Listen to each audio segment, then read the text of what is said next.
করি তখন তো আমাকে কখনো কেউ আক্ষেপের কথা বলেনি, তারা মোটামুটি ঠিকঠাক আছে। যদি কোনো আক্ষেপ থাকে তিনি নিশ্চয়ই তাদের কথা ভাববেন।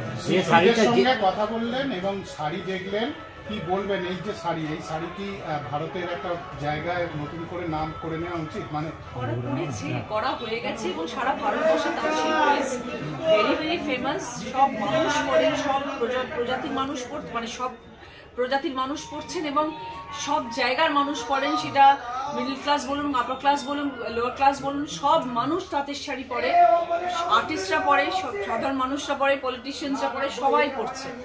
তো ন্যাচারালি তাঁত শিল্প কখনো বন্ধ হতে পারে না, তাঁত শিল্প কখনো কমতে পারে না, তাঁত শিল্প বিশ্ববিখ্যাত হয়ে থাকবে সবসময়। দিদি, যে শাড়িটা আপনারা পরেন সেই শাড়িটা যেখানে বোনা হয় আজকে নিজে দেখলেন, কি বলবেন? দেখেছিলেন এর আগে? একটা নতুন অভিজ্ঞতা হলো। হ্যাঁ, আমি শান্তিপুরে গিয়ে দেখেছিলাম, কিন্তু এখানে এসে নিজের জায়গায় এসে দেখলাম। এটা তো আমার জায়গা এখন আপাতত, আমার কনস্টিটুয়েন্সির মধ্যে পড়ে এবং এখানে এসে দেখারও একটা আলাদা অনুভূতি। ম্যাডাম, আমাদের পক্ষ থেকে আপনার কাছে রিকোয়েস্ট, একটা অনুরোধ যে আমাদের এই ক্লাস্টার এবং এলাকার তাঁত শিল্পীদের উন্নতির জন্য আরো যদি গভর্নমেন্টের কিছু অ্যাসিস্ট্যান্স পাওয়া যায় সেই ব্যবস্থা করা। আচ্ছা দিদি, একটা অন্য প্রশ্ন, আরজিকর কাণ্ডের আবহে যারা